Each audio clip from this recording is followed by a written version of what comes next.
bienvenue sur la chaîne d'un petit Nidouillet. Donc aujourd'hui on va vous présenter une recette très québécoise si on veut. Donc c'est une recette qu'on a l'habitude de faire au temps des fêtes. Mais en fait on le fait actuellement parce que c'est justement le temps des fêtes. Donc on voit notre belle nappe et mon beau chandail du temps des fêtes. Mais c'est une recette aussi qu'on peut faire à longueur d'année là. Donc on a l'habitude de la faire au temps des fêtes, mais c'est possible de la cuisiner au printemps, à l'automne. La plupart des gens le font aussi à n'importe quel moment. Donc c'est une recette qu'on vous propose aujourd'hui et qui est en fait une tourtière. Donc c'est un classique ici au Québec. Et puis pour ceux qui n'ont pas vraiment d'idée précise qu'est-ce que c'est une tourtière, ben une tourtière c'est une espèce de tarte. Donc on a un fond de tarte en bas et un fond de tarte sur le dessus. Et à l'intérieur, on met un mélange de viande avec différents assaisonnements. Essentiellement, c'est des épices. Puis on le mange en repas principal et non comme une tarte dessert, mais c'est vraiment un repas principal. Donc, petite précision avant. La tourtière, c'est un repas qui est assez long à faire. Donc, c'est pas quelque chose qu'on va faire un soir de semaine où on est un peu pressé. Donc, c'est quelque chose qui prend plusieurs étapes. Faut faire de la pâte à tarte, faut faire la farce à l'intérieur. Et il faut avoir donc du temps devant nous pour le faire. Et avant d'aller en cuisine, pour vous montrer comment faire la farce à l'intérieur de la tourtière, je vais juste vous présenter rapidement les ingrédients qu'on va utiliser pour faire la farce. Donc c'est assez simple. La recette de tourtière qu'on vous propose aujourd'hui, c'est très standard comme recette. Il y a juste un ingrédient qui est un peu différent des recettes habituelles, mais qui pour nous fait toute la différence. Donc vous allez découvrir l'ingrédient mystère un peu plus tard. Donc on commence la recette avec du beurre, très simple.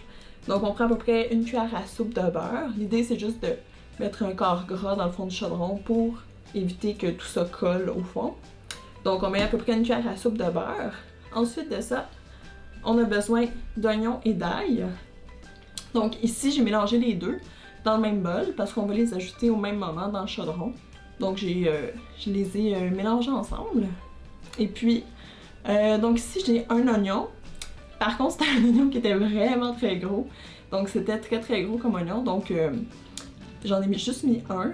Mais si vous en avez des moyens ou des plus petits, vous pouvez mettre 2-3 oignons moyens ou 4-5 petits oignons là. Et j'ai mis aussi 2 gousses d'ail. Donc les gousses d'ail j'en ai mis seulement 2 parce que c'est des gousses d'ail québécoises, donc c'est des gousses d'ail qui goûtent très fort. Souvent, ben à mon avis, puis à celui de certaines autres personnes, les gousses d'ail au Québec ont un goût vraiment plus puissant que si on achète de l'ail en épicerie, par exemple provient de Chine, du Pérou, d'ailleurs dans le monde finalement. Donc le goût est plus puissant, donc on peut en mettre moins. Donc si vous avez des gousses d'ail québécoises, vous pouvez en mettre 2 comme j'en ai mis ici. Si vous avez des gousses d'ail de l'extérieur du Québec, vous pouvez en mettre 4-5 pour avoir le goût de l'ail bien présent. Et dans le fond, on a à peu près 2,5 livres de bœuf haché. On n'a pas mesuré de façon vraiment précise, là, mais honnêtement, si vous avez 2 livres, 3 livres, ça va faire la même chose. Là. Vous allez juste avoir un peu moins de farce, mais la recette sera pas complètement ratée parce que vous avez 100 grammes de moins de viande que ce que nous, on a dans le fond. Donc on a besoin de viande hachée. On a besoin aussi de bouillon de bœuf. Donc nous on utilise quasiment toujours du bouillon de bœuf réduit en sodium. Donc celui-là par exemple est 30% moins salé. Donc ça fait vraiment une différence dans la plupart des recettes. Donc bouillon de bœuf, on va utiliser entre une demi-tasse et une tasse de bouillon de bœuf. Donc ça varie un peu selon la quantité de gras qui est rejetée par la viande hachée. Et on a maintenant l'ingrédient secret qui fait la différence dans la tourtière et j'ai nommé la très célèbre lentille. Donc la lentille c'est vraiment la vedette de notre tourtière. La vedette par contre qu'on veut cacher. Donc on veut pas la voir, on veut pas savoir qu'elle est là. Et puis pour la cacher bien comme il faut, c'est important de choisir ces lentilles ici. Donc comme je les ai montrées, c'est vraiment les lentilles petites brunes comme celle-là. On prend des lentilles en conserve, déjà cuites, qu'on a juste à laver, dans le fond, à égoutter et à rincer bien comme il faut sous l'eau pour enlever le petit liquide qui est dans la conserve. Et la dernière chose dans notre farce à tourtière, c'est les épices. Donc j'ai essayé de les séparer ici pour que vous voyez bien chacune d'entre elles. Donc la plus grosse quantité qu'on a, c'est la cannelle. Donc la cannelle, on va en mettre une cuillère à thé. Ensuite de ça, on a une plus petite quantité de muscade. Donc on met une demi-cuillère à thé de muscade Et pour terminer, on va mettre un quart de cuillère à thé de clou de girofle. Donc le clou de girofle, c'est assez puissant, donc on va en mettre moins que les autres épices. Puis, donc c'est tout. Donc sur ce, maintenant que vous savez quoi faire pour faire notre tourtière, on va aller en cuisine pour commencer tout ça. Donc nous voilà en cuisine pour commencer la cuisson de notre farce à tourtière. Donc pour le moment, j'ai fait fondre la cuillère à soupe de beurre dans le chaudron à feu moyen à peu près. Et la première étape, c'est de mettre les oignons et les 2 gousses d'ail dans le beurre pour les faire revenir. Donc on veut juste en fait que l'oignon soit plus translucide. On veut pas que ce soit cuit, on veut juste qu'il soit translucide. Donc on va le faire cuire dans le beurre à peu près 3 minutes, 3-4 minutes, jusqu'à temps qu'il soit transparent si on veut. Et c'est à ce moment-là qu'on va ajouter la viande. Donc comme on peut voir ici, les oignons ont commencé à changer de couleur, donc sont devenus plus transparents. La gousse d'ail aussi, on voit qu'elle a physiquement ramolli, si on veut. Donc les oignons sont vraiment une pré-cuisson déjà de fait. Donc c'est à ce moment-là, pour pas que ce soit surcuit, qu'on va ajouter la viande. Et on va la défaire en petits morceaux. Donc là, ici, on a des gros blocs, mais pendant les prochaines minutes, pour faciliter la cuisson puis avoir une texture plus harmonieuse, on va défaire avec notre cuillère de bas la viande en petits morceaux pour vraiment bien avoir des petits grains de viande hachée. Alors, on voit que notre viande hachée maintenant est bien défaite en petits grumeaux, en petites grappes de viande hachée. Puis elle a presque complètement perdu sa teinte rosée. Donc ce qu'on va faire, on voit qu'il y a un petit peu de gras au fond du chaudron. C'est pas si grave, il n'y en a pas tant que ça, donc ça va contribuer au bouillon. Habituellement, quand il y en a beaucoup, je l'enlève. Mais là, il n'y en a vraiment pas beaucoup, donc je vais juste ajouter un peu moins de bouillon. Ça va contribuer aussi au goût de la tourtière. Donc ce que je vais faire maintenant, je vais ajouter à peu près une demi-tasse de bouillon de bœuf.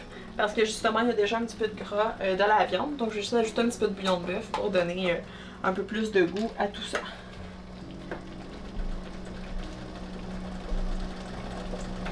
Donc voilà. Donc j'ai ajouté le bouillon de bœuf. Maintenant, on va mélanger pour s'assurer que tous les petits grains de viande soient bien enrobés par le bouillon. Donc on mélange.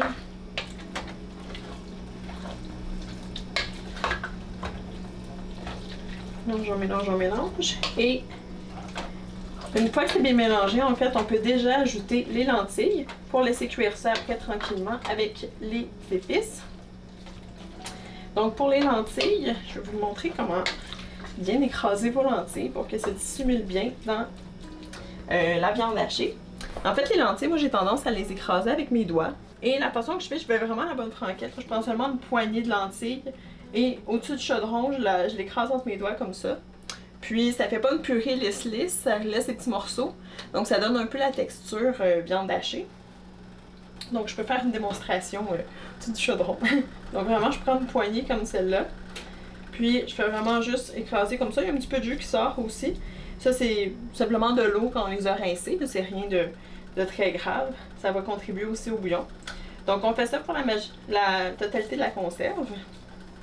Donc si je vais le faire une fois ici. Puis vous voyez le résultat en fait là. Vous voyez, on a encore des morceaux de lentilles, mais on a des espèces de boules compactes qui se forment. Donc c'est ce qui va faire en sorte que les lentilles vont vraiment se mélanger dans la viande hachée. Donc ça va être plus écrasé. On va pouvoir plus facilement les intégrer dans la viande hachée pour que ça passe ni vu et connu dans nos tourtières. On mélange. Les lentilles vont absorber aussi une partie du bouillon de bœuf. Donc ça va faire en sorte qu'elles vont avoir le goût aussi du bœuf. Puis ça va faire une texture plus, comme on disait tantôt, plus crémeuse, plus onctueuse. Donc c'est le résultat qu'on a pour le moment. On va ajouter nos épices tout de suite. Donc la cannelle, la muscade, le clou de girofle. On les ajoute à notre préparation. On remélange, puis après on peut laisser ça à feu moyen, une trentaine de minutes. Pas de couvert sur le dessus pour que l'eau puisse bien s'évaporer. Et on va se revoir en fait dans une trentaine de minutes pour voir le résultat final. Donc après une trentaine de minutes, on voit le mélange ici. Il reste encore un petit peu d'eau, mais c'est vraiment pas très liquide. Là, il y a quelques petites affaires, mais L'essentiel, en fait, on va le garder comme ça parce qu'on veut, en fait, que le mélange reste crémeux, reste un petit peu humide pour pas qu'il devienne sec quand on va le cuire au four dans les pâtes à tarte. Donc si on regarde ici, là, le mélange, c'est ce que ça donne. Donc on voit ici, c'est ça, donc c'est encore un peu humide, on voit qu'il y a de l'eau encore à l'intérieur, mais il n'y a pas de goutte d'eau qui tombe en tant que telle. Donc ça, c'est parfait. Puis à ce moment-là, ce qu'il faut faire, on éteint le feu, puis on met la farce de côté pour que la farce tempère. Donc on peut la mettre même au frigo une trentaine de minutes, juste pour que le moment qu'on va la mettre dans la pâte à tarte commence pas à cuire tout de suite.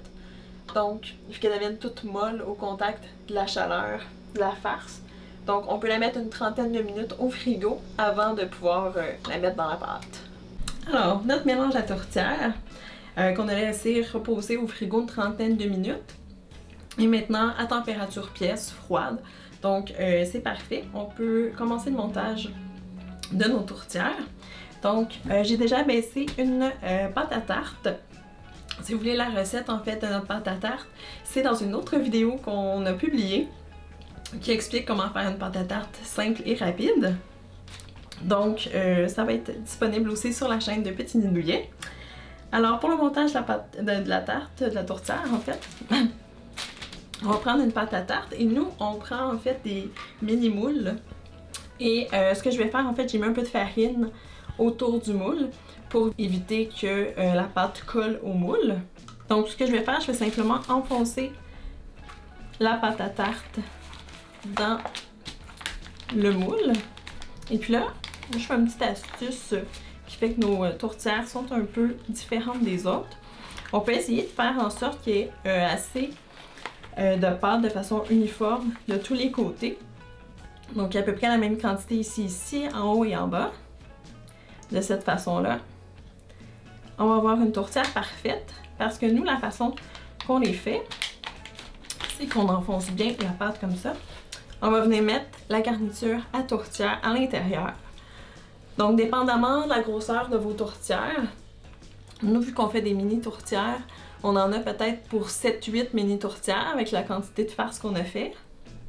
Par contre, si vous faites des grosses tourtières traditionnelles, dans des assiettes de 8 pouces, je pense, là, vous allez avoir peut-être 2 tourtières, dépendamment si vous faites vraiment des tourtières bombées ou plus plates. Là. Et c'est environ 2 tourtières, 3 tourtières maximum là, que ça peut garnir. Donc, on vient mettre notre garniture au centre. Et là, on y va vraiment à l'œil. Il n'y a pas de quantité de garniture précise.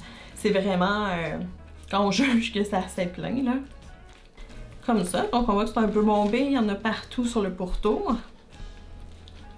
Comme ça. Et ensuite, ce qu'on fait, nous, à la place de remettre une autre pâte par-dessus, ce qu'on aime bien, c'est un peu moins gras, ça prend moins de temps aussi à faire, c'est de faire une espèce de tourtière baluchon. Donc, on fait juste replier comme ça la pâte à tarte sur la garniture. Si on a trop de bouts qui chevauchent, on peut juste les enlever, mais ici, je pense que ça va être correct.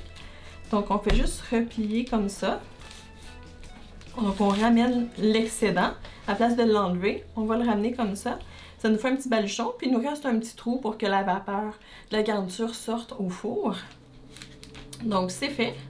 Pas besoin de rouler autre chose.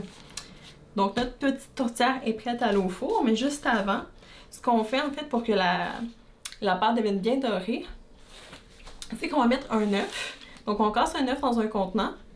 Et bon, là, il y a toujours la théorie, soit on met le blanc, soit on met le jaune. Moi, je mets les deux, parce que chacun apporte un petit quelque chose de différent à la tourtière. Donc, il y en a un, je pense, c'est la brillance, l'autre, c'est le doré, ou je sais pas, en tout cas, on entend toutes sortes d'histoires. Donc, moi, je fais ça simple, je mets les deux. Donc, avec un petit pinceau, je viens juste tremper dans l'œuf. Et je viens essorer comme ça. Et on vient badigeonner notre pâte à tarte de l'œuf pour justement avoir une belle dorure au four. Donc voilà, on a bien badigeonné notre petite tourtière d'œuf. Maintenant, ce qu'il reste à faire, c'est la mettre au four pour faire cuire la pâte. On la met au four à 350, c'est pas très long. On peut la mettre 20-30 minutes. Il faut vraiment surveiller en fait, parce que la garniture à l'intérieur est déjà cuite. soit tiède ou froide. Donc, il faut juste la réchauffer et il faut juste que la pâte cuise. Donc, on va aller mettre ça au four, puis on va voir ce que ça va donner une fois la cuisson terminée. Alors, après une trentaine de minutes au four à 350, nos tourtières sont prêtes. Donc, le résultat final, en fait, c'est ce qu'on voit ici. Donc, on voit que la croûte est bien dorée, qu'elle a changé vraiment de texture pour ressembler à une vraie croûte, elle est plus ferme. L'astuce qu'on utilise souvent pour réaliser une telle dorure, oui, l'œuf ça aide beaucoup, mais j'aime beaucoup aussi les mettre sur grill à la fin, donc 1 ou 2 minutes là. Juste vraiment pour que ce soit bien doré, que ça soit un brun caramel comme ça là. Donc l'astuce de le mettre à grill, là, ça fait vraiment une belle dorure, puis aussi ça met une petite croûte un peu sur la garniture, donc c'est très... ça fait une belle différence, mettons. Donc voilà nos tourtières. Donc c'est à vous maintenant de choisir si vous voulez manger nature avec du ketchup ou même il y en a qui mangent avec du ketchup aux fruits. J'ai jamais vraiment aimé ce mélange, mais bon, à vous de voir comment vous voulez savourer nos tourtières. Donc merci d'avoir écouté la vidéo. Si vous l'avez aimé, en fait, n'hésitez pas à liker. Et si vous avez des commentaires, des questions après avoir essayé la recette, vous pouvez tout laisser ça dans les commentaires. Ça va me faire plaisir de vous lire. Et puis, n'hésitez pas non plus à vous abonner à la chaîne de Petit Nid Douillet. Il y a plein de belles recettes qui s'en viennent, donc si vous voulez rien manquer, abonnez-vous. Donc à bientôt pour une prochaine vidéo.